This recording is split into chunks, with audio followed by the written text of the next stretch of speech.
Arratsaldeon, muy buenas tardes, bienvenidos y bienvenidas a las tardes de Tele7. Hoy es lunes 16 de marzo, última semana, por cierto, del invierno, Ya enseguidita cambiamos de estación, así que nada, vamos a afrontar el último lunes de este duro y tremendo invierno. Bueno, que no nos vamos a quejar, que madre mía, ha hecho un fin de semana un poquito quirigolo, pero bueno, mañana temperaturas ya avanzando la primavera, así que bueno, no nos podemos quejar. Vamos a contarles muchas cosas en este recorrido por la actualidad, ya lo saben, a través de las tardes de Tele7, con bueno, pues la mirada puesta a ese paquete de medidas que también va a adoptar el gobierno central. Ya el propio lehendakari Imanol Pradales, bueno, pues hacía una propuesta, ¿no?, al presidente Pedro Sánchez, e incluso, ¿no?, bueno, pues le solicitaba esa reunión, ¿no?, de presidentes de las diferentes comunidades autónomas también para, bueno, pues tratar o intentar de dar ya esas medidas, ¿no?,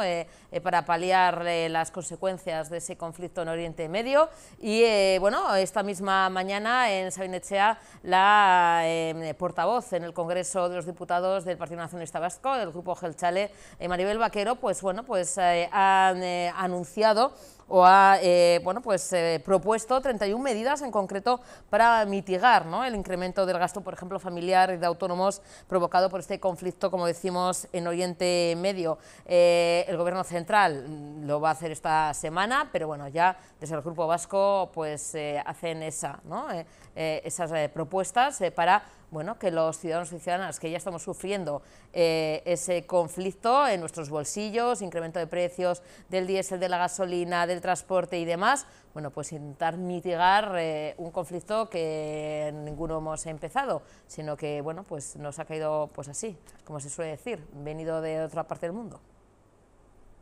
El ataque de Estados Unidos a Israel e Irán, que ha desencadenado en un conflicto bélico cuyas consecuencias hoy por hoy no podemos determinar, y junto al miedo y la muerte en el territorio, está provocando unos efectos que ya se están sintiendo también aquí en Euskadi. El precio de los carburantes ha disparado y el de la luz está elevándose. Esto se traduce en dificultades para las familias, especialmente las más vulnerables, personas mayores con pensiones ajustadas, madres solas, personas dependientes y, sobre todo, autónomos y responsables de pequeños negocios que ven cómo sus gastos se multiplican mientras los ingresos se mantienen o se disminuyen.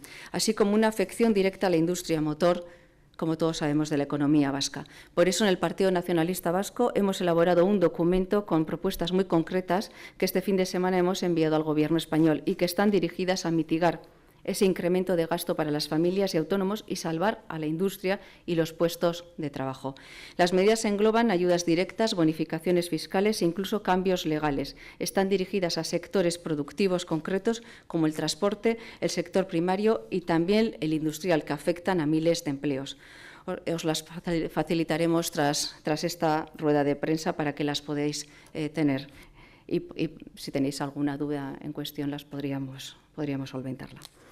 Están pensadas, como ya hemos dicho, para que lleguen al bolsillo, para que no afecte tanto toda esta situación al bolsillo de los vascos y de las vascas.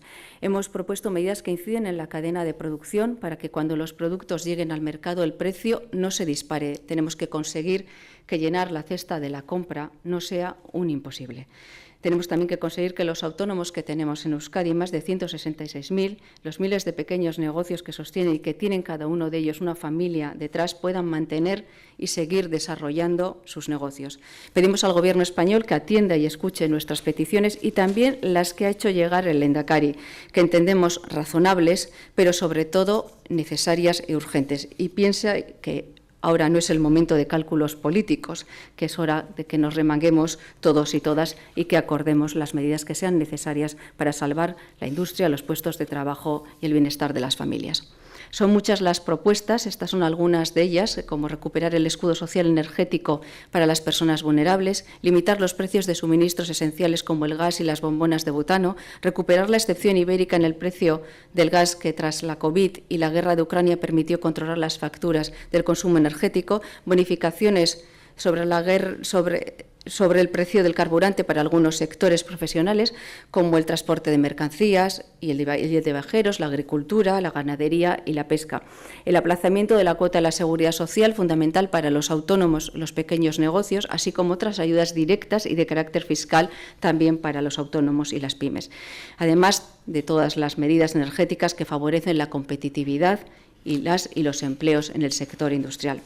A estas se le suman las que ya incluimos en una proposición no de ley para la ayuda de la industria y que en el nuevo documento hemos amplificado, ya que para algunas, como puede ser el caso de Tubos Reunidos, el mazazo de los aranceles, a ese mazazo de los aranceles se le suman las dificultades tras la guerra de Oriente. Insisto en que son medidas trabajadas, pensadas para ayudar especialmente a las familias y a todos los sectores económicos, desde el autónomo a la industria, y que, insistimos, se deben adoptar cuanto antes. Bueno, ayer fue el Día Mundial de los Derechos de las Personas Consumidoras y con tal ocasión, hoy mismo, esta misma mañana, el área de Salud y Consumo del Ayuntamiento de Bilbao ha presentado el balance de actividad de la Oficina Municipal de Información a la Persona Consumidora, OMIC, durante el año pasado 2025, un año en el que se gestionaron más de 7.000 consultas, tanto presenciales como telefónicas, como por correo electrónico, más de 1.200 reclamaciones y más de 20 inspecciones de consumo. El propio concejal de Salud y Consumo del Ayuntamiento bilbaíno, Álvaro Pérez, recuerda que la OMIC es un servicio cercano y de gran apoyo que representa una ayuda muy valiosa para las personas consumidoras con el objetivo de preservar sus derechos. Su labor, añade, tiene una gran acogida y obtiene resultados muy destacados en su servicio de mediación, como lo demuestran los años que dicen mejoran año a año.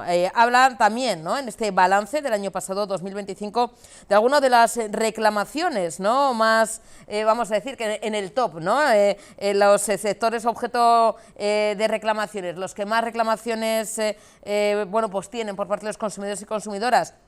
El año pasado la telefonía vuelve a liderar el ranking con un 14% del total, la banca también de cerca, seguido también del sector energía, el transporte aéreo, las agencias de viajes, servicios de venta, reparación de vehículos y servicios de urgencias y reparaciones en el hogar. Son por sectores algunos de los más, vamos a decir, reclamados, en el sentido de que les caen más reclamaciones por los servicios que ofrecen. La telefonía vuelve a liderar ese ranking en cuanto a las reclamaciones por parte de consumidores y consumidoras. Vamos a escuchar, como decimos, esta presentación, este balance del año 2025 realizado esta misma mañana. Es el servicio que ofrecemos desde la OMIC, que es como la conocemos más cariñosamente y como la conoce también la ciudadanía.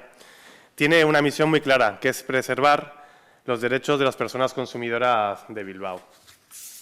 Además, también ponemos a disposición de toda la ciudadanía tanto de información como de orientación en materia de consumo responsable y sostenible. Y además jugamos un papel muy importante para realizar las reclamaciones oportunas cuando se han detectado alguna vulneración de estos derechos de las personas. En el 2025, la labor de mediación permitió que 6 de cada 10 casos finalizaran con acuerdos favorables para las personas consumidoras. Cada año conseguimos ser un poco más eficaces, ya que hemos pasado del 58% en el 24 al 60% en el 25.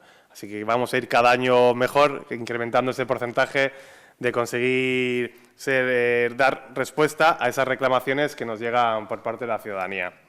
Y ahora sí que os voy a dar los que son los datos más concretos del año 2025 en materia de consumo.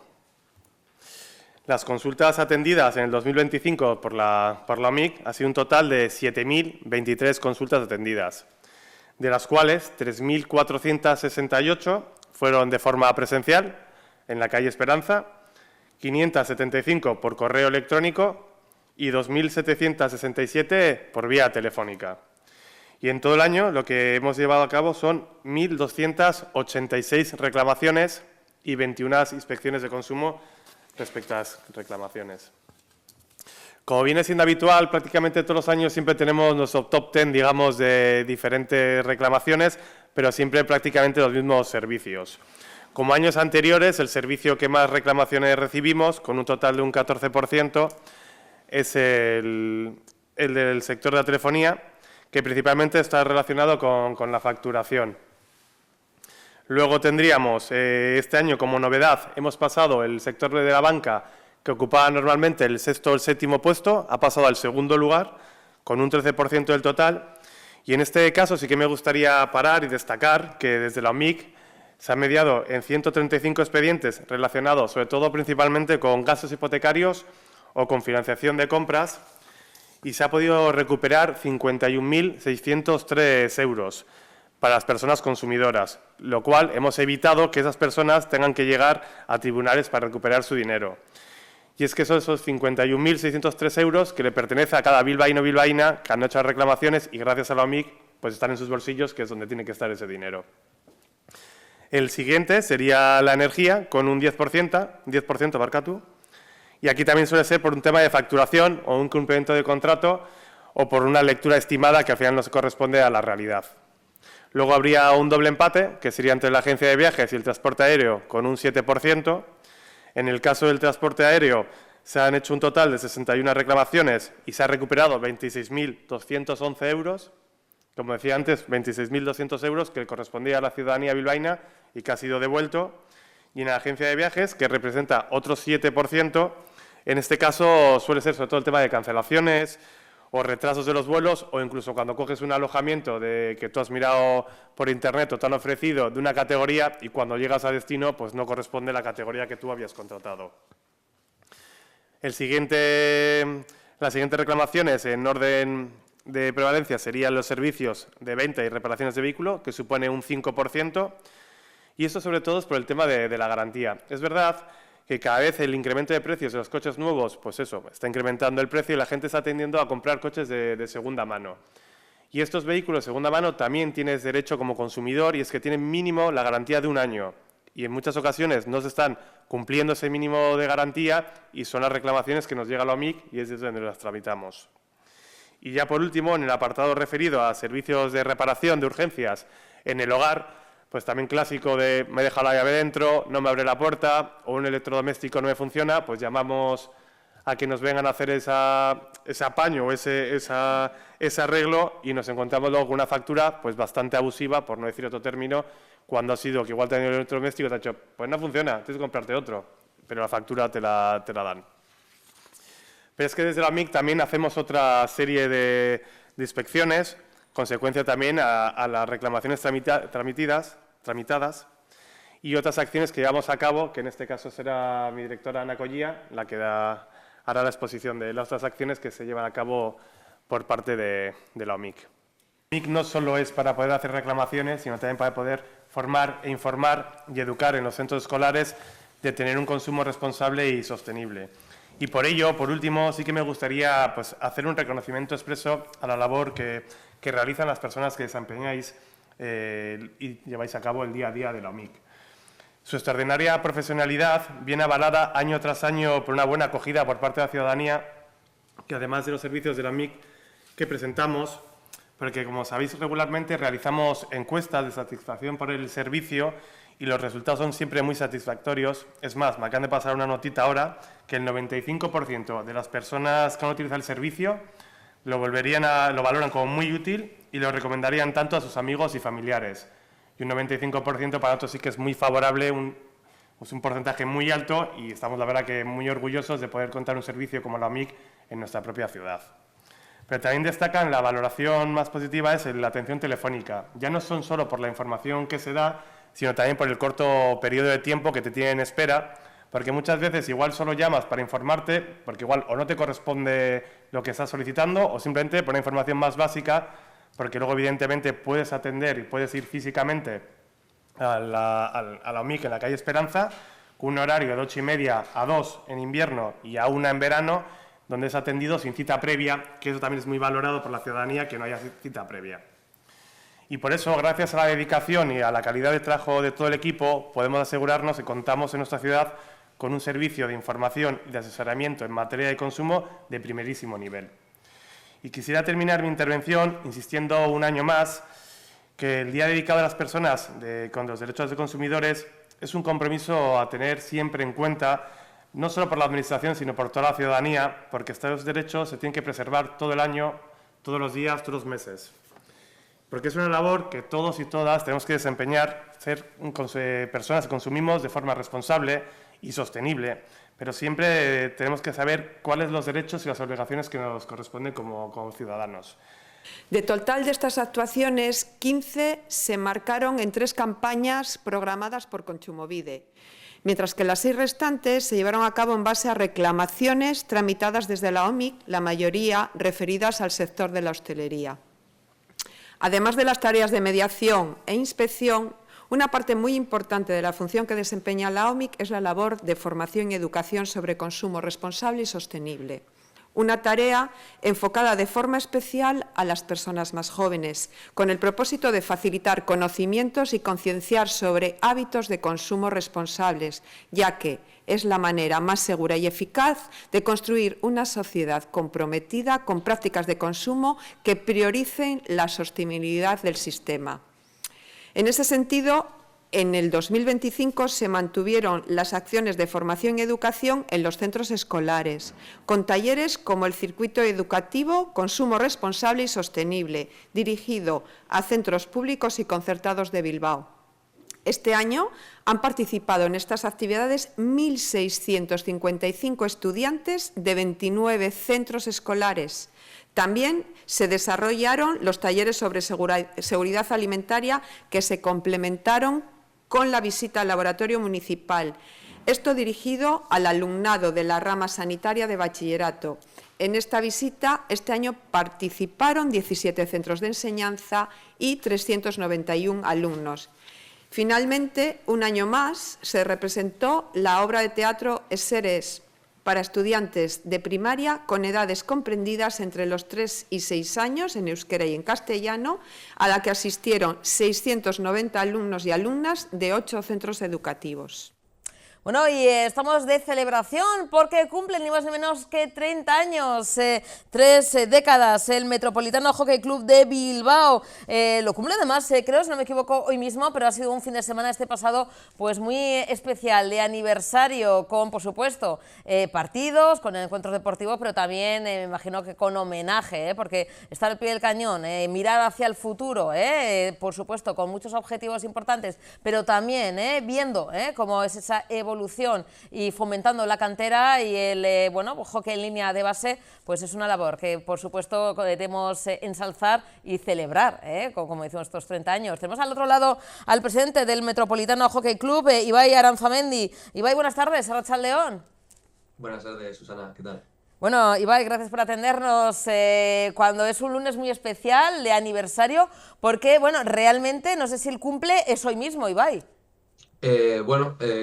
El cumple era el domingo, Ajá. domingo fue el día del club y sí, 30 años que se dicen pronto y bueno, es un orgullo que el club siga pues eso, tan vivo como está, siendo tan relevante como está y en un crecimiento que bueno, nos dice que el futuro pinta bien. Ibai, un fin de semana muy especial en este 30 aniversario. ¿Cómo ha sido? Porque ha habido, bueno, pues esos partidos, ese homenaje, representación institucional. Bueno, ¿cómo están ahora mismo en esa resaca festiva de un fin de semana de aniversario, Ibai?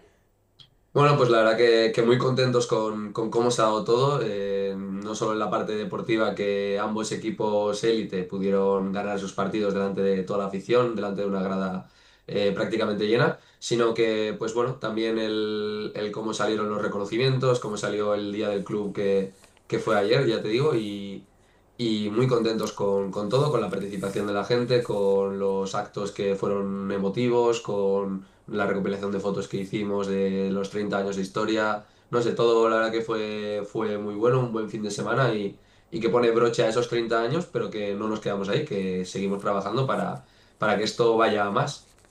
Ibai, por hacer un poquito de historia de estos 30 años, tú eres muy joven, ¿no? ¿Cuántos años llevas como presi, Ibai? Yo como presidente llevo 2 añitos, 2 añitos. Tengo 27 años y bueno, lo cogí la verdad que joven, porque no es habitual ver ¿Mm? presidentes tan jóvenes, pero yo llevo en el club desde los 8 años y a partir de los 18 empecé a implicarme mucho como entrenador, a partir de los 22 empecé a entrar en la junta directiva ayudando en la parte de dirección deportiva y hasta que ya pues di el paso. Fíjate, hablando del origen, ¿no? Y como también una de las, bueno, pues de los datos que están ahí, ¿no? Porque es la historia del club, es que lo fundan jugadores de clubes de hockey y hielo del Casco Viejo, Portugalete, o sea, es decir, cómo nace, ¿no? El Metropolitano.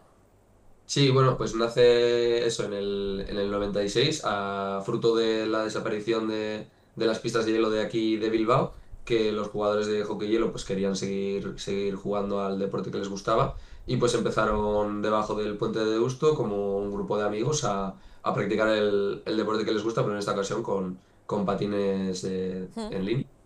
Fíjate, de esos 30 años, ¿no? El objetivo de impulsar el hockey en línea en Bilbao. La sede la tenéis en el Polideportivo de Zorroza, una sede que ha acogido encuentros de auténtica élite, como es vosotros, como es el Metropolitano, con incluso auténticas finales a nivel nacional, ¿no, Ibai?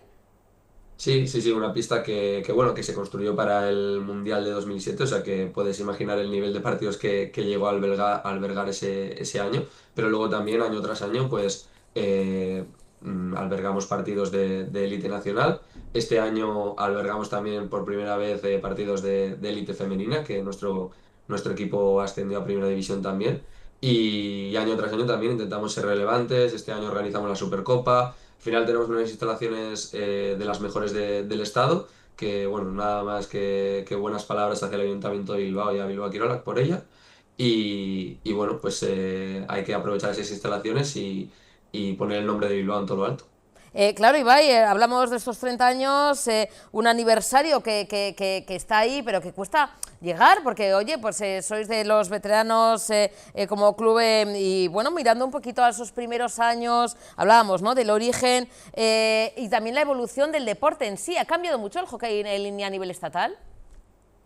Sí, sí, ha cambiado bastante porque al final la tecnología de los materiales ha ido evolucionando y luego también pues el hockey línea es un deporte muy minoritario, muy reciente aquí en España, pero bueno, gracias a lo que es la globalización, a las redes Mm. sociales, pues es algo que cada vez hay más conocimiento sobre ello, cada vez tenemos acceso a todo ese conocimiento que igual solo tenían en países como Estados Unidos o República Checa o Canadá, países que tienen históricamente más hockey hielo, ¿no? Que tienen mucha más base trabajada, pues nosotros ahora hemos empezado a tener acceso a ese material y el nivel está subiendo exponencialmente hasta el punto de que España es una de las potencias mundiales en hockey línea. Y de bueno, de clubes de aquí del País Vasco no paran de salir grandes talentos que ganan mundiales y que ganan europeos. Bueno, y vosotros estáis ahí, ¿eh? Estamos ahí, nos incluimos, ¿eh? Porque somos de los vuestros, de las vuestras. Ibai, ¿cuál es el secreto para estar en la élite? Competís, ¿no? Ahora hablaremos también de las bases, ¿no? De los chiquis, pero estáis también en esas categorías de élite compitiendo. Ibai, estos 30 años, hablamos de esa evolución, de esos primeros pasos, me imagino, complicados, ahora estar entre los mejores a nivel también nacional e internacional. Ibai, ¿cuál es el secreto de ese trabajo, de esos 30 años al pie del cañón, cuando era un deporte, como decimos, minoritario, comentabas, ahora ya se está conociendo más, pero claro, es un trabajo de pico y pala, de mucho esfuerzo, ¿no? Y dedicación. Sí, sí, como tú dices, es un trabajo bueno, de gente que se ha implicado mucho, gente que ha sacrificado sus tiempos libres por el deporte que les gusta y eso, mucho sacrificio, muchas horas en pista. En su momento, pues seríamos 60 y de la cantera no era algo que pudiésemos tirar, el club no podía tirar especialmente la cantera y hizo falta pues fichajes, entrenadores, gente que venía de fuera, que lo que decía antes, ¿no? Mm. Mucho más conocimiento. Y bueno, pues hemos bebido de esos jugadores que vinieron aquí, que aportaron su granito de arena y por supuesto de toda la gente de aquí local que ha sacrificado pues su tiempo y demás. Y ahora pues podemos decir orgullosos que tenemos los dos primeros equipos solo con gente de la cantera, lo cual quiere decir bueno, que estamos trabajando bien y que el secreto en sí mismo es cuidar esa base, cuidar a los jóvenes a los y las jóvenes que vienen por abajo y darles oportunidades. Y que además lleváis en la historia del club, en estos 30 años, habéis conseguido, tenéis un palmarés importante, destacado, ¿no? Habéis conseguido triunfos, ¿no? Copa de la Princesa, Copa del Rey, es decir, que en las vitrinas hay trofeos importantes.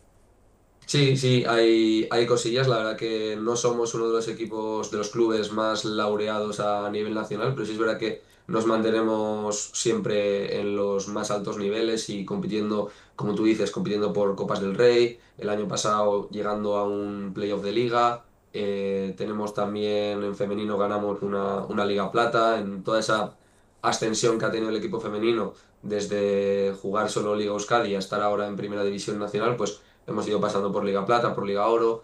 Se van consiguiendo cosillas, pero la verdad que obviamente no nos quedamos ahí, no estamos satisfechos como, no sé, somos muy ambiciosos en ese sentido y hay que seguir trabajando porque yo creo que este club es capaz de cosas mucho más grandes.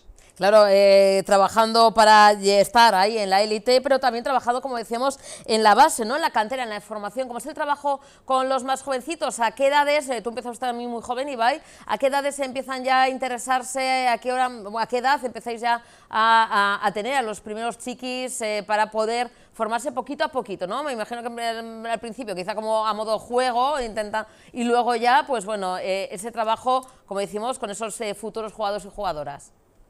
Sí, pues bueno, nosotros la base la tenemos desde los 4 añitos, se pueden apuntar y tenemos lo primero que tenemos es un grupo de 4 a 7 años en el que, como tú has comentado, es básicamente juego, es aprender a patinar, es aprender las bases de cómo se patina, a la vez que les vas enseñando algunas nociones básicas de pues, cómo se agarra el palo, cómo golpear una pastilla, cómo dar un buen pase.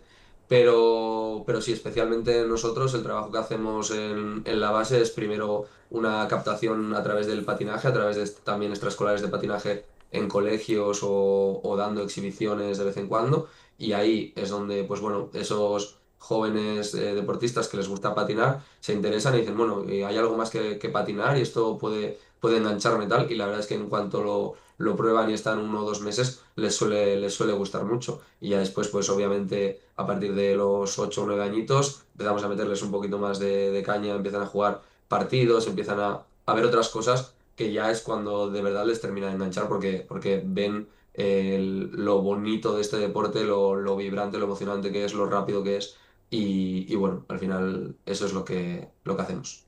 Un deporte que engancha, Ibai. La verdad es que siempre desde nuestro programa hablamos de cómo hay muchas más opciones en cuanto al deporte y con todo el respeto nos encanta, pero hay mucho más allá del fútbol o el baloncesto o el fútbol sala, es decir, el tenis, es decir, hay muchísimos deportes, somos auténticos más referentes, ¿no? Incluso los deportes de agua, el surf, bueno, incluso ¿no? en deportes también, como decimos, ¿no? más extremos, skateboard y demás. El tema, por ejemplo, ¿no? de hockey en línea, como comentabas, ¿no? que quizá pensamos que es de más de otros países, ¿no? Como que lleva mucha tradición. Aquí vosotros lo estáis dando mucho a conocer con estos 30 años de trayectoria y es una manera de que se practiquen otros deportes, ¿no? Que no todo sea fútbol, baloncesto, también, pero que hay más deportes. En este caso es esa rapidez, ese compañerismo. ¿Qué ofrece? Porque es un deporte que engancha, hay que probarlo para la gente que nos está viendo, Ibai, que acuda, que se acerque al Metropolitano, que vaya a ver un partido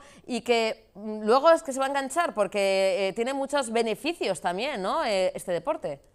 Sí, sí, así es lo que tú dices. Animamos a todo el mundo a que le dé una oportunidad a este deporte, que se salga de los deportes tradicionales, que se pruebe de todo, vaya, porque al final uno nunca, si no prueba, nunca va a encontrar el deporte que le gusta, el deporte que le va.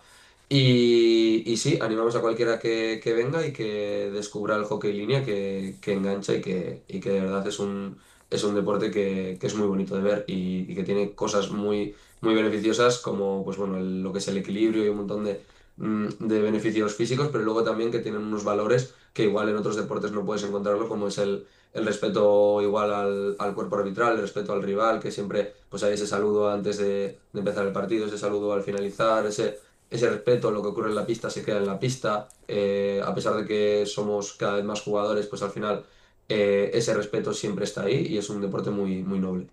¿Qué objetivos os marcáis? Ya, bueno, estamos en plena temporada, ¿no, Ibai? No sé cómo está el momento actual en cuanto a lo deportivo del Metropolitano, tanto en categorías masculinas como femeninas. ¿Cómo estamos situados y qué objetivos os planteáis para esta temporada? Bueno, pues ya nos has pillado casi con la temporada acabando, al Ah, menos de sí, los dos ¿eh? primeros, sí, sí, de los dos primeros equipos, el primer equipo masculino y el primer equipo femenino, acaban la temporada la semana que viene. El equipo masculino ya no está peleando por nada más que como máximo una sexta posición en la tabla. Pero bueno, el objetivo de esta temporada estaba cumplido, teníamos una baja muy importante con respecto al año pasado. Es verdad que no hemos podido lograr los resultados del año pasado, que fue una tercera posición de la liga, que estuvimos ahí en el top 3 a nivel nacional. Pero bueno, el equipo sigue creciendo, es un equipo muy joven y desde luego que en el futuro dará más guerra de la que ha dado esta temporada. Seguimos aprendiendo, seguimos construyendo y bueno, el objetivo ya lo que queda es ganar ese último partido y conseguir esa sexta plaza. Y por otro lado, pues las chicas ocupan ahora mismo una novena plaza y el objetivo es conseguir la permanencia y se encuentran a tan solo un punto de las octavas, que es las que marcan esa permanencia.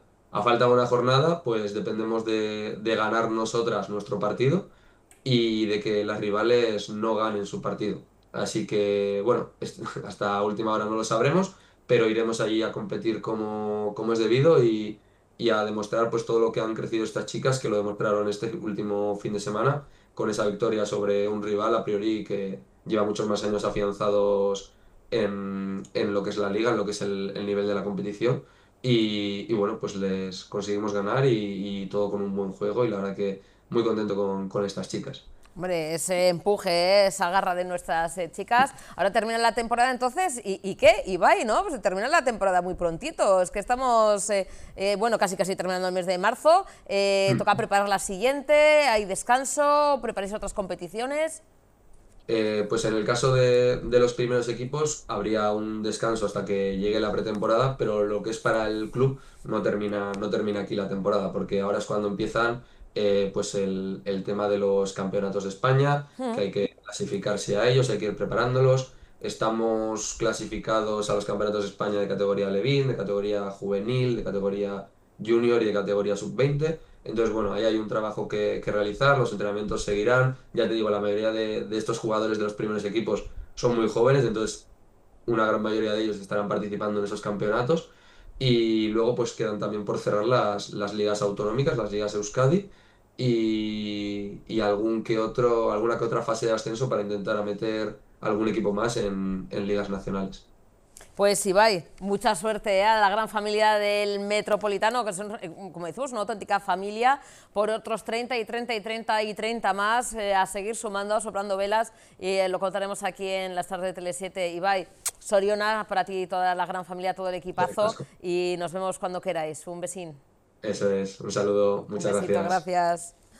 Continuamos con más actualidad. El Gobierno vasco pone en marcha el programa Faros de Innovación para impulsar proyectos científicos y tecnológicos estratégicos. El programa, que se desarrollará entre este año 2026 y 2030, impulsará proyectos científicos y tecnológicos en 9 áreas estratégicas como inteligencia artificial, ciberseguridad, descarbonización o salud personalizada. La iniciativa se articula a través de 4 líneas de financiación destinadas a estrategias públicas, proyectos basados en retos, apoyo a investigación con proyección europea y grandes infraestructuras científicas. Como bien sabéis todos, Euskadi ha demostrado en los últimos años una alta capacidad para aprovechar los fondos europeos, tanto los estructurales como los no estructurales. Y no hablo solamente en términos de volumen, sino sobre todo en orientación estratégica y especialmente en innovación. En lo referente a los fondos del Mecanismo de Recuperación y Resiliencia, los fondos NES que todos conocemos, hasta diciembre de 2025 Euskadi había captado alrededor de 4.438 millones de euros, situándonos entre las regiones más eficientes del Estado en su gestión, pero sobre todo también su ejecución. De estos, 1.504 millones se han captado en los planes estratégicos para la recuperación y transformación económica, los llamados PERTES, que son aquellos fondos en los que compiten nuestras empresas de forma más con proyectos muy competitivos y sobre todo que a la hora de captar fondos se tienen en cuenta aquellos proyectos que son más transformadores, pero especialmente más innovadores. Y además, si hacemos una comparativa regional, que se hace teniendo en cuenta lo que es el nivel de población y también el PIB de cada territorio, Euskadi lidera junto a la Comunidad de Madrid la captación por habitante en investigación, en desarrollo e innovación y en digitalización. Y eso es algo muy importante que hay que poner en valor. Y si hacemos también referencia al cuarto informe de seguimiento de Ecotec, establece que más de 1.000 millones de euros, de esos que he hablado anteriormente, se han orientado específicamente a la investigación, al desarrollo, a la innovación y a la digitalización. Un esfuerzo que no solamente se ha concentrado en las grandes infraestructuras, sino que se ha reforzado sobre todo a través de proyectos en universidades, en centros tecnológicos, en empresas industriales y en servicios públicos estratégicos. Decir también que en 2023 en Euskadi la inversión en I+D ha alcanzado un máximo histórico, superando más de los 2.000 millones de euros, y el empleo intensivo en conocimiento representa casi ya el 20% del empleo total en Euskadi, muy por encima de la media estatal y en línea con las regiones europeas más avanzadas. Pero el mensaje más importante es que estos fondos no han sido solamente un fin en sí mismo, que también lo han sido, sino sobre todo son una palanca para acelerar la transformación que ya estaba en marcha y que se venía trabajando en Euskadi desde hace años. Y ahí es donde el proyecto de los faros de innovación ejercen un efecto palanca sobre la economía vasca, pero también sobre el empleo de calidad. Unos faros que, como muy bien han explicado hoy a la mañana, están diseñados para conectar la ciencia de vanguardia, la innovación aplicada y también la industria, y hacerlo en ámbitos donde Europa va a concentrar recursos muy importantes en la próxima década, en los próximos 10 años. Inteligencia artificial, tecnologías cuánticas, ciberseguridad, descarbonización, salud, alimentación sostenible o reto sociosanitario. Y eso, por supuesto, tiene un efecto sobre el empleo, pero especialmente en la creación de un empleo de calidad. Detrás de la innovación siempre hay empleo de calidad. Primero, porque los faros van a ayudar a demandar esos perfiles altamente cualificados que tenemos en Euskadi. Personal investigador, tecnólogos, ingenieros, especialistas digitales, profesionales sanitarios, avanzados y nuevas profesiones seguramente que en los próximos años estarán por surgir. Segundo, porque favorecen un empleo estable. La innovación, el desarrollo y la investigación es algo estable en el futuro y, por tanto, es algo al que no podemos desligar nuestro empleo. Y tercero, porque conectan investigación con industria, facilitan que ese empleo de calidad además se arraigue en el territorio. Y en Euskadi sabemos mucho de lo que es arraigar el empleo y sobre todo las empresas tractoras y las empresas que desarrollan innovación, investigación, internacionalización y desarrollo. De hecho, el PCETI 2030 identifica claramente que uno de los grandes retos de la próxima década va a seguir aumentando el peso del empleo intensivo en conocimiento. Va a seguir aumentando la transferencia del tejido al tejido productivo de todo ese conocimiento y sobre todo se va a reforzar los sectores con mayor valor añadido. Y los faros de innovación son esa herramienta especial que va a hacerlo posible y por tanto va a contribuir a esa década, creo que de innovación, y donde la apuesta que hagamos los gobiernos con dinero público, pero también con tracción privada, va a ser fundamental para dar ese paso adelante. Por tanto, yo creo que hay que mirar hacia adelante y con este proyecto lo estamos haciendo. Y además lo hacemos dentro del contexto europeo, que refuerza aún más el mensaje que hoy nos han explicado aquí. Veréis, el próximo programa marco europeo de investigación e innovación previsto para el periodo 28-34 plantea, según la propuesta que hay actualmente en la mesa, una dotación cercana de los 175.000 millones de euros, lo que supone casi duplicar el presupuesto del programa actual, el Horizonte Europa, que cuenta con unos 95.000 millones de euros y que termina en el año 2027. Un incremento que todavía es una propuesta, que no es un marco definitivamente aprobado, pero que refleja con claridad lo que es la prioridad de la Unión Europea para dar al conocimiento, a la innovación, a la competitividad, en un contexto geopolítico y tecnológico cada vez más exigente, su protagonismo. Y todo ello abre una gran oportunidad para territorios como Euskadi, una oportunidad que con el proyecto de los faros de innovación se intenta aprovechar, que cuenta más y contamos con un ecosistema científico-tecnológico maduro y con una base industrial muy sólida. Pero también implica que tenemos que ser más competitivos con el resto de regiones europeas, más exigente en términos de impacto y sobre todo también que tenemos que tener proyectos bien alineados, con masa crítica y resultados muy claros. Y ese es el nuevo contexto europeo en el que nos vamos a medir, en el que no solamente hace falta buenos proyectos, que los tenemos, sino que será imprescindible también demostrar capacidad de transformación real y ya es donde los faros de innovación adquieren todo su sentido estratégico. Por eso es tan importante lo que hoy habéis trabajado aquí, lo que viene trabajándose hace meses y lo que se va a trabajar en un futuro respecto a este proyecto. Preparar proyectos bien alineados, con masa crítica, con colaboración entre agentes y con una visión clara de impacto económico, social y también en el empleo. En definitiva, los fondos europeos, los actuales y especialmente los futuros, no solo van a ser financiación, sino que van a ser también una política estructural de transformación que debemos aprovechar. Y los faros de innovación son una muestra clara de convertir esa política europea en crecimiento, en empleo de calidad y en bienestar para Euskadi. Así pues, creo sinceramente que es el inicio de una nueva fase, una fase que necesitamos proyectos ambiciosos, colaborativos y sobre todo de una mirada larga. Y es una tarea en la que necesitamos la implicación de todos vosotros, de todas vosotras. La implicación pública del Gobierno es evidente, es clara, con financiación, con grandes proyectos, con grandes retos a futuro y, por tanto, el trabajar conjuntamente y el saber afrontar estos retos creo que va a ser una de las principales labores en los próximos años. Y en ese sentido creo que lo estamos haciendo bien, Juan Ignacio, y que lo estáis haciendo muy bien y yo creo que es un reto potente y, sobre todo, un reto que no podemos dejar pasar. Eskerrik asko. Como bien sabéis todos, Euskadi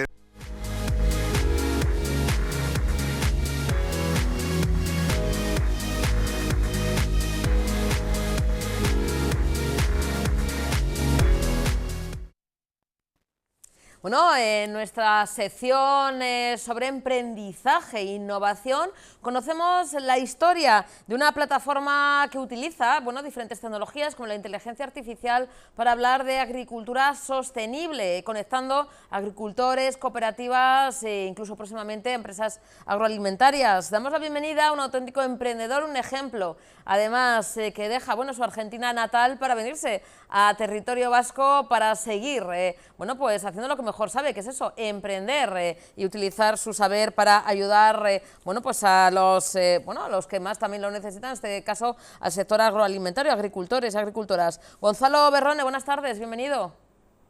Muy buenas tardes, Susana. Muchísimas gracias. Un placer estar aquí conversando contigo. Gracias, Gonzalo, por atendernos. Bueno, la empresa Agrix AI, ¿no?, que utiliza la inteligencia artificial, como decíamos, entre otras, ¿no?, técnicas y tecnologías para hablar de pues de las soluciones digitales y hablar de, también de agricultura sostenible, facilitar en cuanto a tiempos, en cuanto a trámites, es decir, llevar, ¿no?, la tecnología a algo que es nuestro sector fundamental, uno de los sectores fundamentales, el sector primario, como es la agricultura. ¿Cómo es tu historia, Gonzalo? ¿Y cómo hace casi, si no me equivoco, 2 años, dejas tu Argentina natal y te embarcas en esta aventura con tu familia y vienes a Vizcaya? Bueno, muy buena muchas gracias por la pregunta. En mi caso, soy ingeniero informático de profesión y como me gusta describirme, emprendedor por vocación. Y tengo más de 20 años en tecnología, hace 14 años que empecé a emprender en Argentina y dentro de la agricultura, ¿sí? Entonces, tengo también una trayectoria como emprendedor en el vertical agro. Y dentro de lo personal surgieron algunas ideas en un momento en el que estuve aquí en España, previo a la pandemia, y desde ese momento quedaron algunas ideas que entre algunas, maduración de esas ideas, combinación con planes familiares y de negocio, y conexión justamente con gente de Beas, de aquí de País Vasco, de Vizcaya en particular, terminé aquí. Este es el comienzo de la aventura, que ya pasaron en un abrir y cerrar de ojos 2 años casi, sí. Y fíjate, apostando, ¿no?, por seguir innovando aquí en nuestro territorio, creciendo y escalando, ¿no?, en esta empresa, en esta plataforma. Estás en la incubadora Design Cavi, con ese apoyo institucional, como comentabas, Gonzalo, que es imagino que también un impulso importante, porque tienes esa trayectoria importante que ya tenías, ¿no?, en tu país, pero el dar el salto a otro lugar totalmente diferente y ver que aquí también se apuesta por la innovación, me refiero. Sí, justamente en el momento en que tomé contacto con gente de Beas, me comentaron cómo eran las características de los programas que tienen, de todo el ecosistema, y creo que ese fue un factor fundamental. Desde ahí que comencé a analizar un poco cómo podríamos darle comienzo al proyecto y al emprendimiento. Dentro del programa es una fase de aceleración o de incubación primero, y en donde hay un soft landing, una parte de ese aterrizaje que, claro, obviamente que hay mucho. El emprender es una actividad de riesgo básicamente en sí misma, y ni hablar si le sumamos un emprendimiento, en mi caso internacional, pues lo haría en otro territorio. Entonces también todo eso es parte del soft landing, es decir, un marco de amortiguación para poder comenzar en este territorio, en este caso. Gonzalo, háblanos de esta plataforma. Hablamos de agricultura sostenible, rentable, que son 2 patas importantes, ¿no?, a la hora de presentar, ¿no?, esta startup, ¿no?, este proyecto, como decimos, innovador, con la tecnología, una de ellas, que siempre hablamos también aquí mucho en el programa, que es la inteligencia artificial, ¿no?, que viene utilizada, es una auténtica maravilla. ¿Qué encontramos? ¿Qué nos ofrece, ¿no?, tu plataforma, tu empresa? Bueno, muy buena la pregunta. Nosotros, y esto se habla mucho siempre en innovación, voy a partir del problema, ¿sí? Porque para plantear un poco lo que nosotros identificamos, que es lo que decidimos atender, que es fundamentalmente, por un lado, la parte de sostenibilidad, que es la degradación de los suelos, es decir, según informes de la FAO, por ejemplo, el 90% de los suelos podría degradarse en los próximos años. Entonces, es algo fundamental, porque si se pierde el suelo, se pierde toda la producción de alimentos, la resiliencia de toda la cadena alimentaria. Entonces, ese es un factor fundamental. Y lo otro es que si nosotros queremos cuidar el suelo, deberíamos aplicar, o la agricultura en general, prácticas sostenibles justamente, las cuales el desafío que tienen hoy para aplicarse es que no son rentables muchas veces. Entonces, nosotros creemos que con la inteligencia artificial podemos ayudar a destrabar esos obstáculos y a poder aportar la tecnología en función de apoyar a la agricultura sostenible. Y por otro lado, ganar mucha eficiencia con la parte de normativa. Creo que hay algo que se nota mucho al analizar las políticas de la Unión Europea, por ejemplo, la PAC, que son las ayudas que reciben los agricultores. Hay mucho de normativa que a veces es muy difícil, y todo eso está dentro de un marco de recambio generacional. Hay una brecha digital enorme, entonces creemos también que la tecnología puede ayudar muchísimo en acercar, justamente en unir esa brecha para los próximos años. Fíjate, ahora mismo esta es la realidad, ¿no? Lo actual, Gonzalo, es la plataforma que conecta, ¿no? Comentábamos antes, ¿no? Agricultores, agricultoras, cooperativas y próximamente empresas agroalimentarias. ¿Ese es el siguiente paso, entonces? Sí, nosotros estamos en este momento comenzando con el primer prototipo a validarlo técnicamente como para poder probar las funcionalidades. Hay muchas partes y la inteligencia artificial tiene una capa quizás más visible y más conocida por todo el mundo por las herramientas que existen hoy que se utilizan muy habitualmente de forma cotidiana. Y luego hay otros modelos que son necesarios entrenar, por ejemplo, para identificar patrones en imágenes satelitales y otros métodos que en lo agronómico pueden funcionar muy bien. Y entonces es muy amplio todo el espectro de tecnología, en este caso de la inteligencia artificial, y estamos ayudando en distintos niveles. Hoy por hoy comenzamos a trabajar muchísimo con cooperativas. Entonces el centro está puesto aquí en España en trabajar con cooperativas. Estamos también con pilotos que ya estamos en marcha, tanto aquí en España y también en Argentina. Así que estamos de lleno trabajando con cooperativas y con agricultores. Y próximamente, como bien dijiste, con empresas agroalimentarias, creemos que ahí hay una gran potencialidad, porque son fundamentalmente quienes tienen también acceso con el consumidor, y hoy hay consumidores más exigentes que, por ejemplo, podrían estar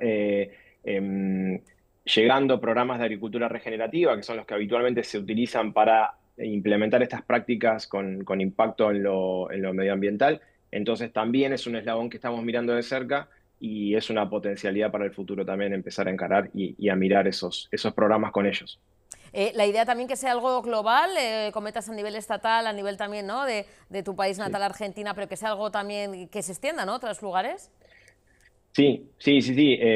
Nosotros creo que una de las razones es que por la naturaleza de donde venimos, también con parte del equipo que está en Argentina.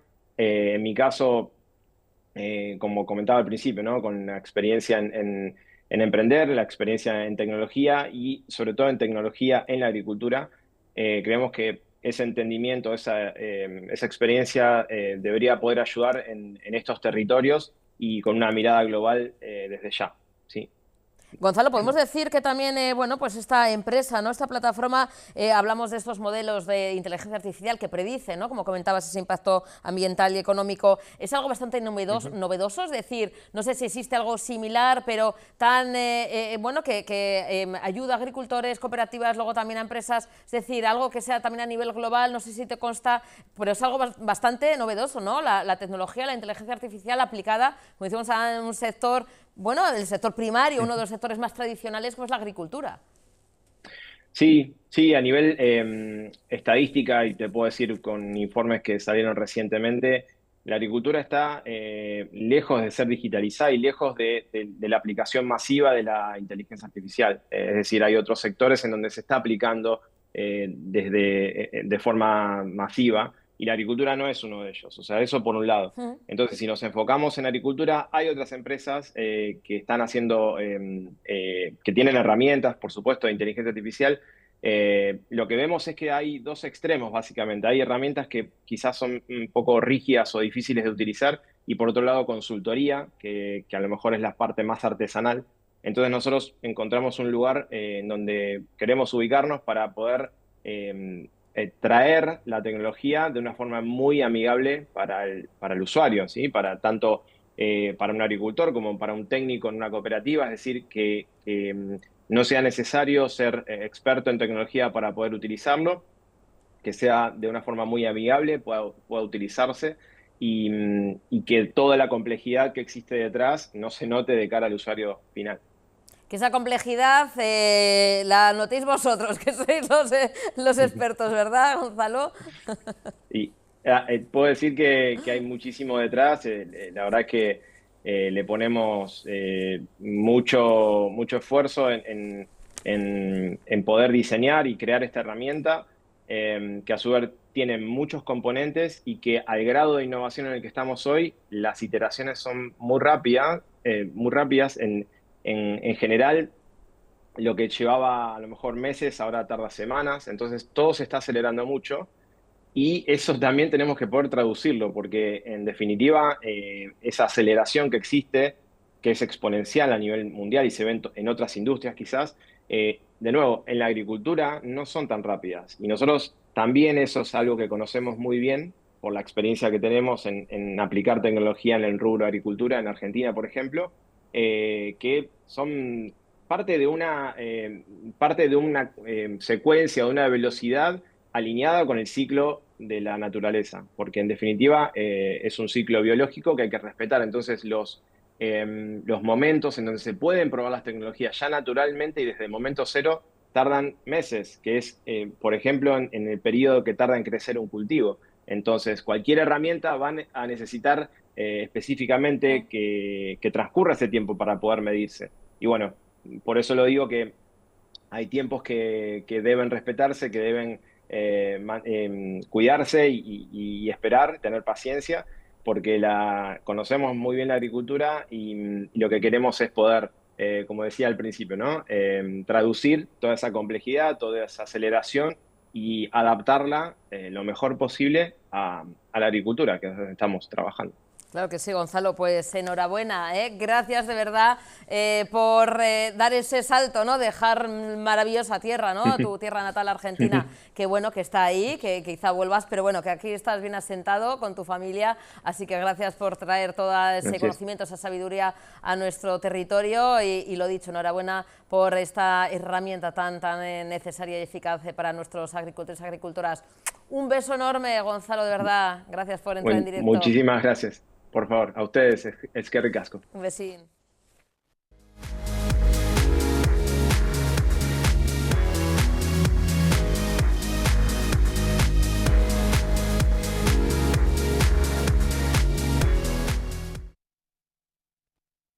La movilidad sostenible del Gobierno vasco, Susana García Chueca, ha visitado esta misma mañana las instalaciones de Mobility Lab Campus de la Escuela de Ingeniería de la Universidad del País Vasco en Vitoria-Gasteiz, inaugurado el pasado mes de septiembre y centrado en crear soluciones basadas en la movilidad sostenible. La consejera, como decimos, bueno, pues ha podido comprobar in situ lo que ella capitanea, que es la movilidad sostenible. Ha visitado esta Escuela de Ingeniería donde se desarrollan iniciativas relacionadas con el transporte público, la logística de mercancías o las energías renovables, como decimos en este nuevo Mobility Lab Campus.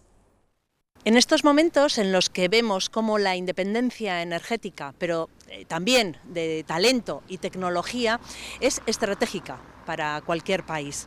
Es una satisfacción comprobar que en Euskadi contamos con centros de investigación como este que pueden ayudar a situarnos a la vanguardia del transporte libre de emisiones y también a generar conocimiento y empleo.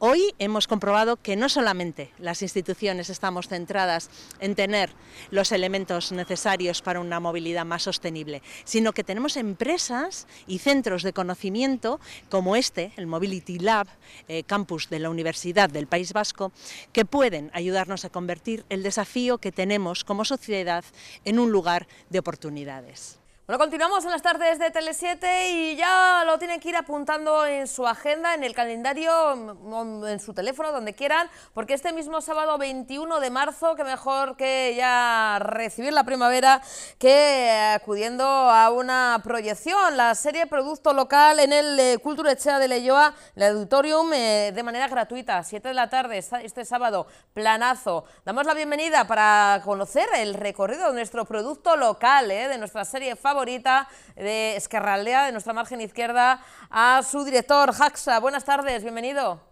Hola, buenas tardes, ¿qué tal? Gracias de nuevo por atendernos, siempre un placer. Bueno, y dos de los ilustrísimos intérpretes de esta serie coral. Fernando, buenas tardes, Arratsaldeon.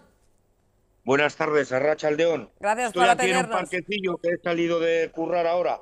Para que vean que los actores sois currelas también, no como los de los Oscar que reciben regalos, que están ahí todo el día de post-Oscar, pre-Oscar y de fiestorro. No, Fernando, tú has salido de currar y encima ahora aguantando aquí a Telesita. Gracias, Fernando, por hacernos un huequito. Félix, buenas tardes, Arratsaldeon. Hola, buenas tardes. Arrastión. Bueno, a mí me da tiempo de llegar a casa. Tú ahí estás tranquilito, muy bien, Félix. Sí. Bueno, Jaxa, Fernando, Félix, bien sábado en Leioa, de nuevo seguimos hablando del recorrido, Jaxa, de producto local, con proyecciones también que creo que dentro de poquito va a estar también, ¿no?, en Donosti. Es decir, producto local se está viendo, se está disfrutando y está arrasando, ¿no? Jaxa, fíjate, de una serie hecha con poquitos medios, pero con mucha ilusión y con mucho talento, pues que está, ¿no?, llegando, ¿no?, a toda la gente, conociendo la historia de los personajes, ¿no?, de esta margen izquierda. Sí, así es. Además, las impresiones en estas proyecciones culturales están siendo bastante interesantes, ¿no? Teníamos miedo de que los personajes, siendo tan deleznables como son, pues fueran malentendidos, pero la gente está captando bastante bien las impresiones, ¿no?, y las intenciones que teníamos con la serie, así que muy contentos. Fíjate, por recordar un poquito, habéis estado aquí en Tele7, habéis estado en plató, ya hablamos, ¿no?, de cómo esta serie de Ezkerraldea, la margen izquierda, hecha con muy poquitos medios, con ni ayudas ni nada, o sea, hecha con mucho cariño, mucho esfuerzo, mucho talento, pero como decimos, pues con pocos medios, pues está teniendo mucho recorrido. Jaxa, para la gente que no nos ha visto en otras ocasiones, ¿qué cuenta Producto Local? Aunque ya se pueden hacer una idea de nuestro, vamos a decir, sí, de lo local, ¿no?, de todo lo que se vivió, ¿no?, en esta margen izquierda. Eso es, Producto Local lo que cuenta es la historia de quienes vivieron en los años 80 y que hoy en día pues han quedado un poco atascados respecto a los cambios que ha sufrido la sociedad, el mundo, la cultura. Recoge el relevo de aquellas películas que se hacían en los años 80, pero con los personajes que al mismo tiempo que quienes hacían esas películas pues también han envejecido y han creído vivir toda una vida en el barrio haciendo sus trapicheos, y ha llegado un momento en el que, bueno, pues que las cosas ya no se pueden seguir haciendo así.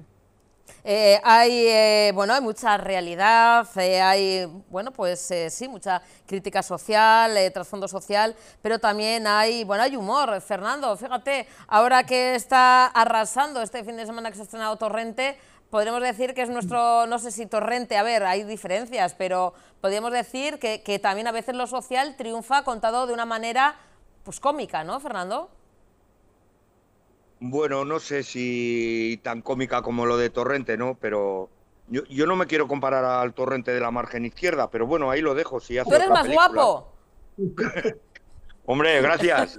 Hombre, ¿dónde va a parar, Fernando? Con todos los respetos a Santiago Segura, no tiene parangón, tú eres mucho más guapo, esos ojos claros que tienes, es que no me compares. Pero bueno, y no es tan cómica igual como Torrente, pero sí que al final se utiliza, ¿no, Jaxa? Ciertas dosis a veces de humor para quitar un poco de peso también a la crítica social. Sí, así es. A ver, al fin y al cabo, Producto Local, ¿qué decimos? ¿Es un drama? ¿Es una comedia? Pues empieza siendo una comedia, ¿no? Empiezas viendo a personajes que te pueden caer incluso bien o decir, mira qué jetillas son.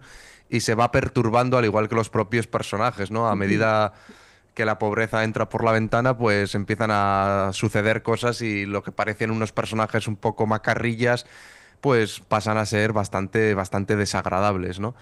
Entonces sí, un poco de comedia tiene momentos que podrían ser comparados a Torrente, pero quizá desde un punto de vista más realista, ¿no? Sin buscar tanto la gracia, sino que pueden parecer simpáticos. Unos personajes, la historia de muchas vidas, ¿no, Fernando? Lo hemos comentado en otras ocasiones, cómo realmente te has metido en el papel, ¿no? de uno de los protagonistas, pero que es la vida de muchas personas que se van a sentir identificadas porque han vivido esa época. Sí, bueno, mucha gente se sentirá identificada que ha vivido la época aquella chunga, pues de la droga y eso que hubo por aquí, y de los trapicheos y tal. Y bueno, pues a todo el mundo conoce a alguno que se ha quedado ahí todavía, ¿no? Que no ha sabido evolucionar un poco de aquello y que se sigue creyendo que es la hostia, que son los kies, pero que en el fondo están un poco descolocados de la vida normal, ¿no? Pero bueno, no sé, ya veremos. A ver, yo supongo que sí, que habrá mucha gente que se identifique, muchos lugares, que hemos hecho muchas localizaciones exteriores. Entonces, bueno, aunque solamente sea por eso, por ver un poco la margen izquierda de diferentes puntos de vista, sitios escondidos que si no es por esto, pues muchos serían desconocidos totalmente, ¿no? Por lo menos para mí. Y supongo que habrá mucha gente que vea rincones que le suenan, pero que no sabe por dónde andan. ¿No sabes? Entonces sería una forma también de dar un poco a conocer la margen izquierda y los barrios escondidos, ¿no?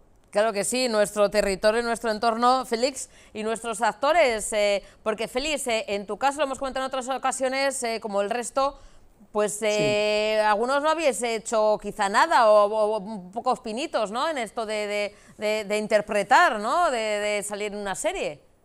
Sí, bueno, yo hacía teatro antes de la serie, pero sí, me ha servido pues mucho, la verdad.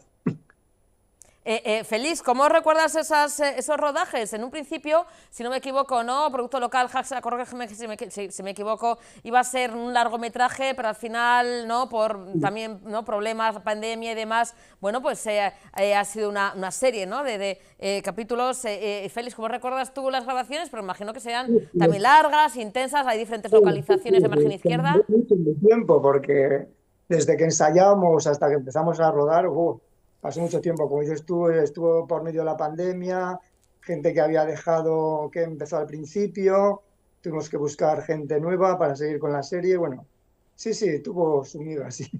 Bueno, pero Félix, te paran por la calle, os conocen, porque claro, está teniendo muchos recorridos, está viendo muchos sitios este sábado en la Kulturetxa de Leioa, ahora hablaremos alguna próximamente también.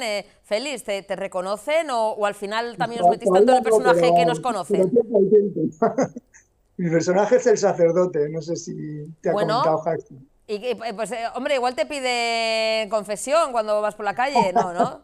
Bueno, es un sacerdote muy peculiar, muy peculiar. Es muy peculiar.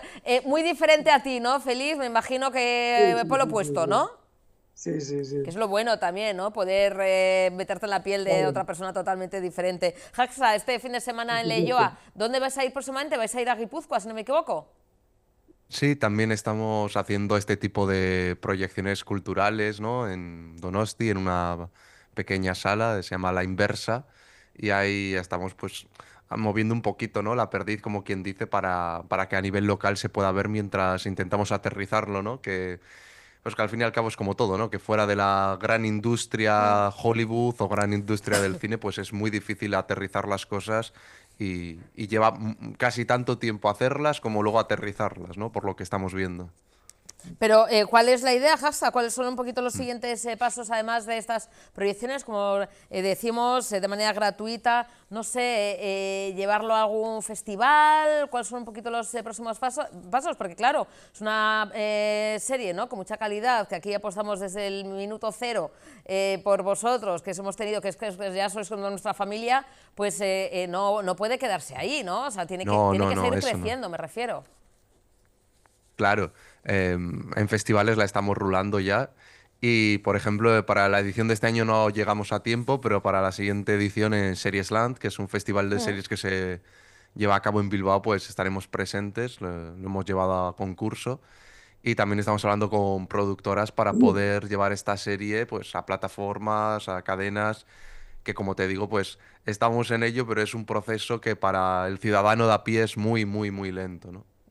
Bueno, pero mientras tanto tenemos la oportunidad este mismo sábado a las 7 de la tarde, de manera gratuita, en Cultura Etxea de Leioa, en el Auditorium. No sé si os dejaréis caer por ahí, Jaxa, Fernando, Félix, ¿vais a poder? Pues Sí. yo justo tenía una entrada de teatro en el campo, sí, me coincide la hora, o sea que esta vez no voy a poder. Bueno, Pero bueno. estarás en esencia feliz, pero bueno, hombre, también es que claro, tenéis vuestros quehaceres. Fernando, ¿tú podrás estar? Sí, yo estaré seguramente, si no pasa nada así raro, sí, allí estaré. Y Jaxa también el director, Sí, para, oye, pues para que gente que quiera quizá preguntar algo, bueno, pues una proyección también importante en Leioa y luego se irán sumando más. Así que nada, el trío de oro, nuestros chicos favoritos, un besito a vosotros y a todo el equipo de Producto Local, apostando nosotros siempre, aquí también, como somos también televisión, bueno, a ver, ahora somos a nivel Euskadi nacional, pero siempre somos muy de la margen izquierda, con lo cual, rendidos a vuestros pies. Un besito enorme y seguimos hablando, que se llene el auditorio del Cultura Etxea de Leioa, chicos. Muchas gracias. Un Igualmente, besito. muchas gracias. Un besito, chicos. Continuamos con más actualidad. Bueno, pues Eudel y Emakunde apoyan a los municipios para blindar la igualdad frente a los discursos negacionistas que llegan a la juventud. Berdin Sarea cumple 20 años de trabajo municipal en red y da cobertura a toda la población vasca a través de 89 entidades locales de los 3 territorios. El plan de acción de este año refuerza la prevención de la violencia machista, la actualización de protocolos locales, la incorporación de la perspectiva de género en todas las políticas locales y los programas para municipios pequeños. Estamos viviendo cómo proliferan discursos contrarios a la igualdad y mensajes negacionistas de la violencia contra las mujeres, especialmente dirigidos a la juventud y amplificados en el entorno digital. Quienes cuestionan los avances del feminismo lo que buscan es dividir una fuerza que ha contribuido a construir una sociedad más igualitaria, más libre y más democrática. Y lo decimos alto y claro. Las políticas de igualdad no son accesorias, son políticas muy necesarias porque fortalecen nuestra democracia y contribuyen al bienestar, a la cohesión social y al futuro de las próximas generaciones. En este momento, el papel de los ayuntamientos es más importante que nunca, porque trabajamos desde la proximidad y nuestro trabajo cercano con las personas jóvenes, con las asociaciones y con toda la comunidad es clave para seguir ampliando los espacios de igualdad en nuestros municipios. Son 20 años de existencia de Berdin Sarea en los que la red de municipios vascos por la igualdad se ha convertido en un ejemplo de la importancia de la colaboración institucional cuando se trabaja con un mismo objetivo. Esta red se creó gracias a un convenio de colaboración firmado por Emakunde y Eudel, una colaboración que buscaba impulsar, fortalecer, coordinar y evaluar programas y servicios gestionados desde las administraciones locales a favor de la igualdad y contra la violencia machista hacia las mujeres, a través de la definición de criterios conjuntos de evaluación y actuación. Hoy, 20 años después, seguimos creyendo en Berdin Sarea como un instrumento vital de vital trascendencia a la hora de tratar la igualdad entre mujeres y hombres y la violencia contra las mujeres en el ámbito municipal y en el ámbito de la cercanía de la ciudadanía. Y somos conscientes también de que Berdin Sarea se ha convertido en un referente en los modos de hacer de las políticas públicas de igualdad, incluso en el plano internacional. Lo vemos en los contactos que mantenemos con otras instituciones en el extranjero. Acabamos de llegar de Nueva York, de la celebración de la CSW 70, de la Comisión por la Condición Social y Jurídica de las Mujeres en su 70 edición, la conferencia sobre la situación de las mujeres en el mundo, que se celebra anualmente en la sede de la ONU. Y allí también hemos visto que la red de municipios alrededor de la igualdad genera verdadero interés. Lo he comentado al inicio. es importante que todas las instituciones estemos alineadas y coordinadas, que trabajemos junto con la sociedad para hacer frente a la violencia machista y para construir una sociedad igualitaria, especialmente en un momento en el que nos enfrentamos a una reacción de la ultraderecha a nivel mundial, con mensajes contrarios a la igualdad y que niegan o banalizan la violencia machista contra las mujeres. Necesitamos, como dice la campaña del 8 de marzo de este año, darle espacio a la igualdad, también en cada municipio, en cada ayuntamiento.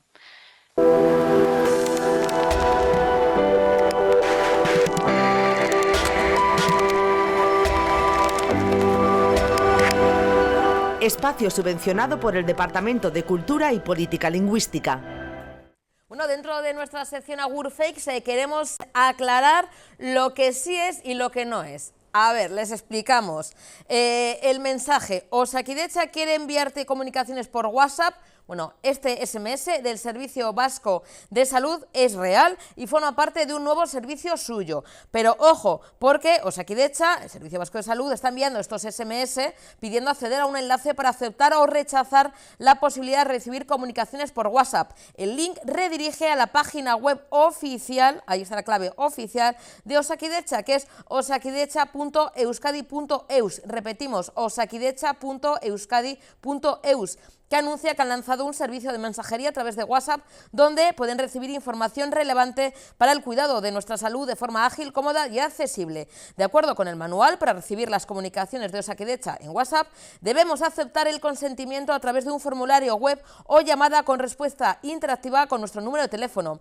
En este manual añaden que también desde Osakidetza también facilitarán el acceso al formulario de consentimiento a través de un SMS, incluyendo un ejemplo del mensaje de texto. Si reciben, eso sí, cualquier otro SMS diferente a este, al de Osakidetza quiere enviarle comunicaciones por WhatsApp y le redirige a osakidetza.euskadi.eus, si reciben algún SMS diferente solicitando datos personales o con enlaces no indicados, no al oficial, no lo respondan, no es confiable, no es el verdadero de Osakidetza, con lo cual ahí estamos viendo el mensaje, el que sí es real. Osakidetza quiere enviarle comunicaciones por WhatsApp a este número, pero necesita ese consentimiento. Y la web oficial osakidetza.euskadi.eus.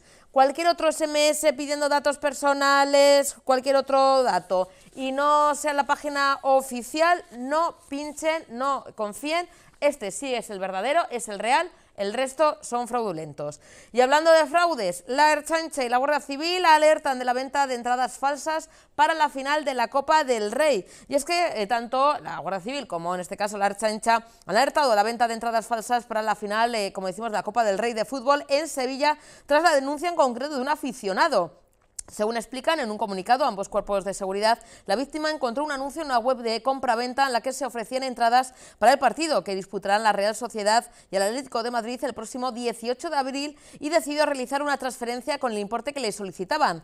Después de hacer el pago, recibió unas entradas falsas que no disponían del consiguiente código QR correspondiente al que tenía que tener la entrada oficial, según ha denunciado la Ertzaintza. El afectado intentó reclamar este problema al vendedor, pero no obtuvo respuesta. También la Guardia Civil ha advertido de una segunda víctima, la que han estafado casi 3.000 euros. Explican desde el cuerpo de la Guardia Civil que el engaño empezó en una conocida plataforma de compra-venta, en la que el vendedor, que se hizo pasar por otra persona, pidió al afectado que hiciese el pago de las entradas fuera de los mecanismos de protección de la propia plataforma. La Ertzaintza insiste en la importancia de adquirir las entradas únicamente por las vías oficiales para evitar este tipo de estafas y que en caso de duda contactar con la Real Sociedad o la Real Federación Estatal de Fútbol.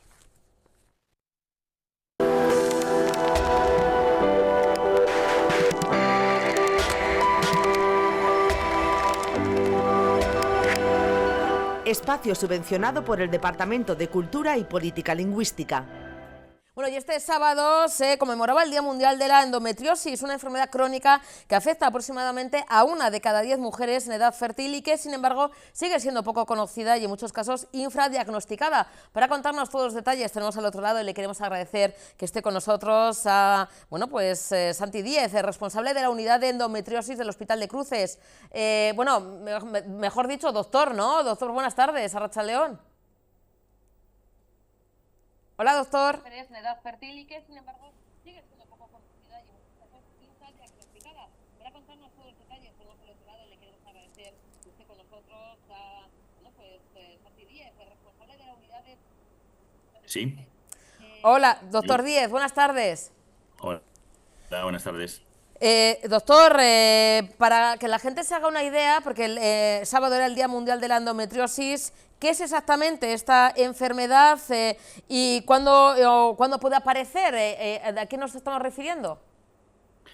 Pues la endometriosis es una enfermedad benigna, crónica, y es muy prevalente, afecta al 10% de las mujeres. Es una enfermedad que no se cura y es una enfermedad inflamatoria. Que es pues ese tejido que se expulsa en las reglas mes a mes, el endometrio, a veces se implanta en zonas fuera del útero y provoca síntomas, fuera del útero, sobre todo en la zona de la pelvis, y síntomas, lo más habitual es el dolor de regla, pero también dolor al hacer de vientre, el dolor con las relaciones sexuales, y además en ocasiones hay más dificultad para conseguir embarazos. Doctor, claro, muchas veces hemos crecido escuchando, ¿no? El dolor menstrual es algo normal, se puede equivocar, ¿no? Se normaliza, o se puede equivocar, ¿no? Esta enfermedad con la endometriosis. ¿Cuándo debemos preocuparnos? ¿Cuándo debemos acudir al especialista y no pensar que es una molestia habitual? Pues mira, habitualmente las mujeres, bueno, pues tenéis dolor de regla que con un calmante, con un antiinflamatorio se resuelve, ¿no? Pero esos dolores de regla que son, bueno, pues moderados, graves, que condicionan pues la vida de la mujer, que no te dejan ir a clase o no te dejan ir a trabajar, evidentemente eso no es normal, ¿eh? Hemos ido normalizándolo pues con nuestras madres, nuestras abuelas, bueno, tranquila hija, que ya pasará. Pero bueno, cuando es algo más grave, evidentemente hay que consultarlo porque hace falta un estudio y hace falta una valoración porque muchas veces se trata de una endometriosis, que es la que está generando ese dolor. En muchas ocasiones, precisamente, ¿no? El no acudir porque, bueno, pensamos que es algo normal, aguantamos el dolor, ¿no? Esto de aguanto, me automedico, tomo alguna pastilla, claro, hace que no acudamos al médico, al especialista, y hay ese retraso en el diagnóstico. De ahí que cueste incluso también, ¿no? Bueno, pues detectar esta patología porque precisamente no se acude, ¿no? A esas revisiones, no se acude al médico. Eso es, por un lado, el entorno sociofamiliar de la mujer, ¿no? Que, bueno, que se normaliza, que tranquiliza a la mujer y por eso la mujer, bueno, no se enciende esa luz de decir, bueno, pues tengo que consultar por esto. Y luego a veces consultas bueno, y haces un periplo de ir de una consulta a otra, vas al de cabecera, vas al de digestivo, vas al ginecólogo, vas al psiquiatra y das muchas vueltas y al final no ven qué es lo que te pasa, ¿no? Por eso es fundamental tener un poquito la mosca atrás de la oreja y pensar en esta posibilidad, porque es una enfermedad que es muy frecuente, afecta a muchas mujeres y que tienen que tenerlo en cuenta, ¿no? Pues porque cuanto antes lleguemos, más eficaz va a ser el tratamiento y menos secuelas va a tener, ¿no? Cuando hablamos de síntomas, los más habituales, estamos hablando de la mayoría el dolor. ¿Hay otro tipo de síntomas, doctor, para poder detectar endometriosis y que afectan también a nuestra vida cotidiana?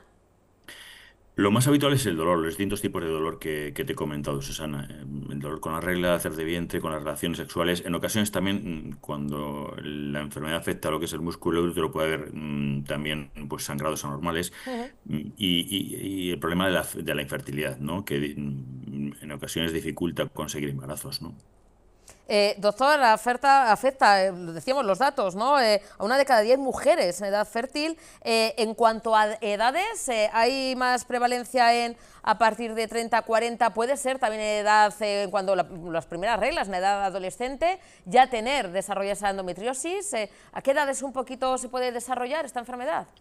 Sí, mira, como es una enfermedad hormonodependiente, pues evidentemente lo más frecuente es encontrártelo pues desde a partir de la primera regla y hasta la menopausia, ¿no? Y lo que pasa que por prevalencia las encontramos sobre todo en los 30, 40 años, ¿no? Incluso antes de los 30 también es frecuente, ¿no? Pero bueno, cuanto más sepamos de la enfermedad, antes vamos a llegar a diagnosticarla, ¿no? Que es una de nuestras batallas en el día a día, ¿no? Sí, porque habrá mujeres que desde el comienzo de su edad fértil hasta ya la menopausia quizás han padecido endometriosis y no se han tratado, no lo han sabido, quizá, ¿no? Sí, también hay un porcentaje de mujeres que no tienen síntomas.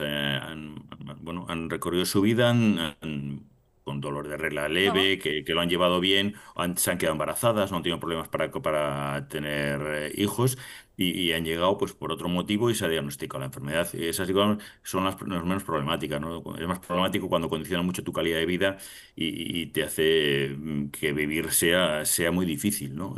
Ahí es donde hay que volcar un poco la atención, en general en todas, pero con más interés o con más acento en estas mujeres que lo están pasando peor.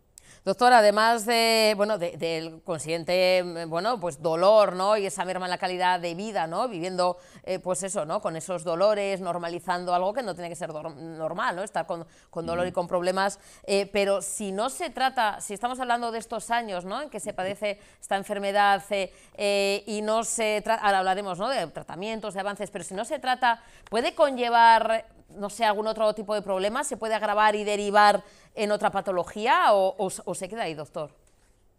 Hombre, fundamental, una vez que tengamos el diagnóstico, la recomendación es seguir con tratamiento. Lo más eficaz en esta enfermedad es el tratamiento médico con tratamiento hormonal, desde la píldora hasta otras opciones terapéuticas, pero bueno, sobre todo tratamientos hormonales, que es lo que hace que se frene la enfermedad, que digamos que frenen los síntomas, que estas mujeres se encuentren mejor y puedan hacer su vida mejor.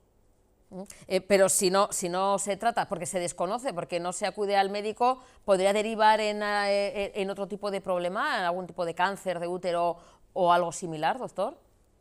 No. En mujeres que tienen endometriosis no es más, digamos, no es más llamativo que tengan más riesgo de cáncer. Y también pasa con la endometriosis, que puede ser que sea una enfermedad que la tienes y que no progrese. Incluso hay mujeres en las que estas lesiones involucionan, regresan sin necesidad de tratamiento, pero como no sabemos en qué casos va a evolucionar a peor o en qué casos se va a mantener o incluso va a involucionar, lo que hacemos es, mientras no sepamos eso, pues lo que hacemos es tratar, la recomendación es tratar a todas las mujeres a las que diagnostiquemos. Doctor, ante cualquier duda, para las mujeres que nos están viendo, que acudan, bueno, porque igual dicen, bueno, yo no es mucho, pero un poquito de dolor, o cuando tengo relaciones sexuales, o que acudan, que me imagino que la prueba, a ver, por quitar un poco miedo, tampoco no es muy dolorosa, se hace una prueba, no sé en cómo consiste esa prueba, y de ahí podemos salir de dudas. Hombre, desgraciadamente no hay una prueba mágica, ¿no? Y en el día a día sí que se está estudiando mucho, hay perfiles genéticos, aunque no es una enfermedad hereditaria, es una enfermedad de causa desconocida, pero se sigue estudiando, ¿eh? ¿Qué es lo que hacemos? Evidentemente, concienciar a la población, a la ciudadanía, de que esta enfermedad existe y que es muy frecuente. Y luego formamos también a nuestros compañeros, sobre todo los compañeros de atención primaria, que es habitualmente por donde entran estas mujeres en la sanidad pública, ¿no? A partir de que, bueno, pues que se encienda la luz ante lo que te cuentan las mujeres, un poco practicar esto de la escucha activa, escuchar lo que nos cuentan, una exploración orientada y luego pruebas complementarias. Habitualmente, desde primaria, el médico de atención primaria lo que hace es derivarla ante estos síntomas que pueden sugerir la endometriosis al ginecólogo, ¿no? Y a partir de ahí, los estudios se completan habitualmente con una ecografía o incluso a veces una resonancia para ver un poquito cuánta enfermedad tiene esa mujer y cómo tratar, porque cada mujer con endometriosis es un mundo. Al final, en cada mujer hay que hacer un traje a medida, cada mujer necesita distintas o tratamientos, o bien en función porque se plantea un embarazo a corto plazo, o no lo quiere, o no quiere embarazarse, o le duele más una sintomatología que otra. Entonces, cada mujer necesita primero un diagnóstico temprano y luego un traje a medida. Claro que sí. Doctor, pues gracias de verdad por atendernos. Un abrazo enorme a todo el equipo del Hospital de Cruces, de aquí cerquita, donde tenemos los estudios, y un abrazo y un beso muy especial también para usted. Cuídese. Un pequeño detalle, ¿Sí? que es, evidentemente, en ocasiones hay que operar y cuando la cirugía de endometriosis es una enfermedad, es una cirugía complicada, y tiene que hacerse pues, en medios como los que tenemos en el Hospital de Cruces. O sea que cuando ya el caso tiene su gravedad, habría que operar, ¿no? Más que tratamientos hormonales. Eso es, cuando no responden y están peor, pues habitualmente operamos los ginecólogos con cirujanos y con urólogos porque es una enfermedad que afecta a toda la pelvis, que puede infiltrar el intestino, la vejiga, y entonces son cirugías complejas que requieren experiencia. Ahí tenemos a los profesionales como usted. Doctor, un abrazo enorme. Gracias, qué ricasco, un besito. Muchas gracias a vosotros. Un placer. No tenemos tiempo para más, nos vamos. Mañana volveremos con más noticias e información. Bien, Arte, agur.